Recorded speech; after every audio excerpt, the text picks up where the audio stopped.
Rahul good নিউজে সকলকে জানাই স্বাগতম। লোকসভা 2024 তৃণমূল কংগ্রেস এবং বিজেপি যে সিটগুলো হারবে এবং নতুন করে যেসব আসনগুলো জয়লাভ করবে এবং বামফ্রন্ট আইএসএফ কংগ্রেস জোট যে আসনগুলো পাচ্ছে 2024-এ আজকের জনমত সমীক্ষায় আমরা দেখে নেব এক একটি লোকসভা আসনের ওপিনিয়ন। তো চলুন আমরা প্রথমেই শুরু করব যাদবপুর লোকসভা কেন্দ্র। যাদবপুর লোকসভা কেন্দ্রটিতে 2019 সালে জয়লাভ করেছিলেন মিমি চক্রবর্তী, তৃণমূল কংগ্রেসের প্রার্থী। 2024 সালে চতুর্মুখী লড়াই যাদবপুর লোকসভা কেন্দ্রে। জোটের তরফ থেকে প্রার্থী হয়েছে সায়ন বন্দ্যোপাধ্যায়, সায়নী ঘোষ তৃণমূল কংগ্রেসের প্রার্থী, অনির্বাণ গাঙ্গুলি বিজেপি প্রার্থী এবং আইএসএফের পক্ষ থেকে প্রার্থী হয়েছেন যাদবপুর লোকসভা কেন্দ্রে।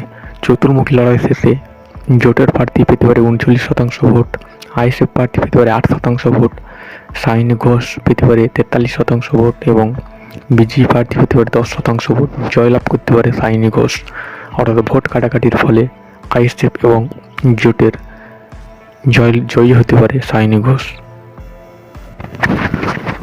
পরবর্তী লোকসভা আসন বর্ধমান পূর্ব লোকসভা কেন্দ্রে 2019 সালে জয়লাভ করেছিলেন সুনীল কুমার মণ্ডল, তৃণমূল কংগ্রেসের প্রার্থী। 2024 সালে ত্রিমুখী লড়াই বর্ধমান পূর্ব লোকসভা কেন্দ্রে। অসীম সরকার বিজেপির পক্ষ থেকে প্রার্থী, শর্মিলা সরকার তৃণমূল কংগ্রেস প্রার্থী এবং নীরব খাঁ জোটের প্রার্থী।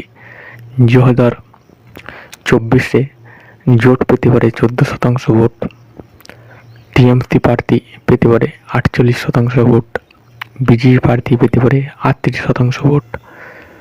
জয়লাভ করতে পারে শর্মিলা সরকার। পরবর্তী লোকসভা আসন দমদম লোকসভা কেন্দ্রে 2024-এ ত্রিমুখী লড়াই। গত লোকসভায় জয়লাভ করেছিলেন সৌগত রায়, সুজন চক্রবর্তী জোটের তরফ থেকে প্রার্থী, সৌগত রায় তৃণমূল কংগ্রেস প্রার্থী, শিলভদ্র দত্ত বিজেপি প্রার্থী।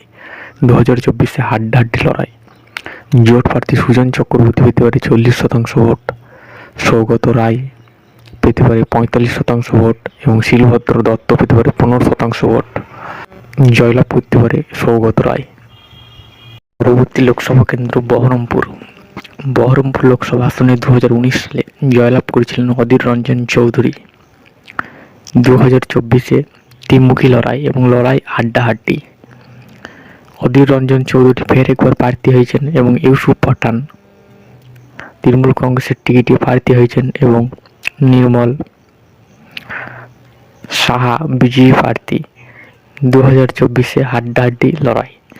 42% ভোট পেতে পারে অধীর রঞ্জন চৌধুরী, ইউসুফ পাঠান পেতে পারে 40%, নির্মল সাহা পেতে পারে 18%। জয়লাভ করতে পারে ফের একবার অধীর রঞ্জন চৌধুরী। তবে হাড্ডাহাড্ডি লড়াই হচ্ছে এই আসনে। লোকসভা কেন্দ্র আসানসোল লোকসভা কেন্দ্রে 2019 সালে জয়লাভ করেছিলেন বাবুল সুপ্রিয় বিজেপি প্রার্থী। 2024-এ ত্রিমুখী লড়াই আসানসোল লোকসভা কেন্দ্রে। এস আলুলিয়া বিজেপি প্রার্থী, শত্রুঘ্ন সিনহা ফের একবার তৃণমূল কংগ্রেসের টিকিটে লড়ছেন। জাহানারা খান জোটের তরফ থেকে প্রার্থী। 2024-এ জাহানারা খান পেতে পারে 23% ভোট, শত্রুঘ্ন সিনহা পেতে পারে 41% ভোট, এস আলুলিয়া পেতে পারে 36% ভোট। জয়লাভ করতে পারে শত্রুঘ্ন সিনহা।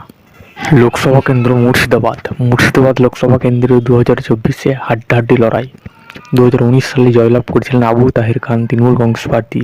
ফের একবার প্রার্থী হয়েছেন আবু তাহের খান। গৌরীশঙ্কর ঘোষ বিজেপির তরফ থেকে প্রার্থী এবং মোহাম্মদ সোহেল আইএসএফ প্রার্থী এবং মোহাম্মদ সেলিম জোটের তরফ থেকে প্রার্থী। 2024-এ চতুর্মুখী লড়াই। মোহাম্মদ সেলিম পেতে পারে 30% ভোট, আইএসএফ প্রার্থী পেতে পারে 8% ভোট এবং আবু তাহের খান পেতে পারে 37% ভোট এবং গৌরশঙ্কর ঘোষ পেতে পারে 25% ভোট। জয়লাভ করতে পারে অর্থাৎ আইএসএফ এবং জোটের প্রার্থীর ভোট কাটাকাটির ফলে আবু তাহের খান। লোকসভা কেন্দ্র বারাসাত লোকসভা কেন্দ্রে 2024-এ হাড্ডাহাড্ডি লড়াই। 2019 সালে জয়লাভ করেছিলেন কাকলি ঘোষ দস্তিদার তৃণমূল কংগ্রেস প্রার্থী। 2024-এ চতুর্মুখী লড়াই। জোটের তরফ থেকে প্রার্থী হয়েছেন এবং আইএসএফ প্রার্থী তাপস ব্যানার্জি, কাকলি ঘোষ দস্তিদার তৃণমূল কংগ্রেস প্রার্থী এবং স্বপন মজুমদার বিজেপি প্রার্থী। 2024-এ জোটের প্রার্থী পেতে পারে 4% ভোট, আইএসএফ প্রার্থী পেতে পারে 30% ভোট এবং 41% ভোট পেতে পারে কাকলি ঘোষ দস্তিদার। স্বপন মজুমদার পেতে পারে 25% ভোট, জয়লাভ করতে পারে কাকলি ঘোষ দস্তিদার। লোকসভা কেন্দ্র বালুরঘাট লোকসভা কেন্দ্রে 2024-এ হাড্ডাহাড্ডি লড়াই। 2019 সালে জয়লাভ করেছিলেন সুকান্ত মজুমদার বিজেপি প্রার্থী। ত্রিমুখী লড়াই 2024-এ জয়দেব অর্থাৎ জোটের তরফ থেকে প্রার্থী এবং বিপ্লব মিত্র তৃণমূল কংগ্রেস প্রার্থী, সুকান্ত মজুমদার বিজেপির হয়ে প্রার্থী ফের একবার। 18% ভোট পেতে পারে জোটের প্রার্থী, বিপ্লব মিত্র তৃণমূল কংগ্রেস প্রার্থী পেতে পারে 43%, 39% ভোট পেতে পারে বিজেপির পক্ষ থেকে প্রার্থী সুকান্ত মজুমদার, জয়লাভ করতে পারে বিপ্লব মিত্র। লোকসভা কেন্দ্র তমলুক লোকসভা কেন্দ্রে 2019 সালে জয়লাভ করেছিলেন দীপেন্দু অধিকারী তৃণমূল কংগ্রেস প্রার্থী। 2024-এ ত্রিমুখী লড়াই তমলুক লোকসভা কেন্দ্রে।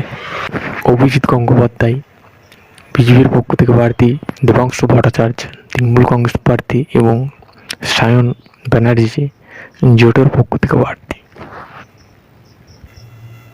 2024-এ জোট পেতে পারে 15% ভোট, 45% ভোট পেতে পারে দেবাংশু ভট্টাচার্য, অভিজিৎ গঙ্গোপাধ্যায় পেতে পারে 40% ভোট, জয়লাভ করতে পারে দেবাংশু ভট্টাচার্য।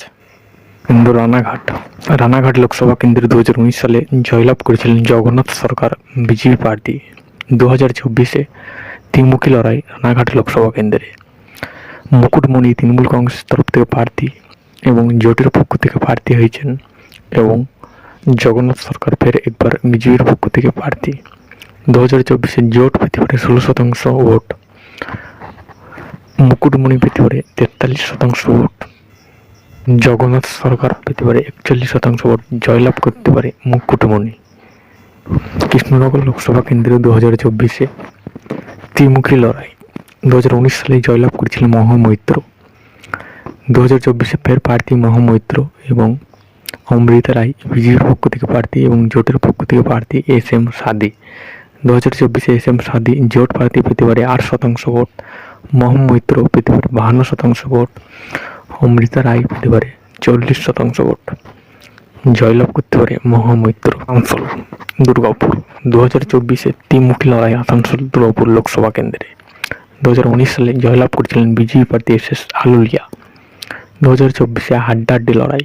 জোটের পক্ষ থেকে প্রার্থী হয়েছে সুকৃতি ঘোষাল, কীর্তি আজাদ তৃণমূল কংগ্রেস প্রার্থী এবং বিজেপির পক্ষ থেকে প্রার্থী দিলীপ ঘোষ। 2024-এ 39% ভোট পেতে পারে জোট বিজেপি প্রার্থী, 43% ভোট পেতে পারে কীর্তি আজাদ, জোট পেতে পারে 18%, জয়লাভ করতে পারে কীর্তি আজাদ। পরবর্তী লোকসভা কেন্দ্র বীরভূম লোকসভা কেন্দ্রে 2019 সালে জয়লাভ করেছেন শতাব্দী রায়। 2024-এ হাড্ডাহাড্ডি লড়াই বীরভূম লোকসভা কেন্দ্রে। জোট পেতে পারে 18% ভোট, শতাব্দী রায় পেতে পারে 43% ভোট, বিজেপি প্রার্থী পেতে পারে 39% ভোট, জয়লাভ করতে পারে শতাব্দী রায়। অবশ্যই আপনাদের রায় কমেন্টেই জানাবেন।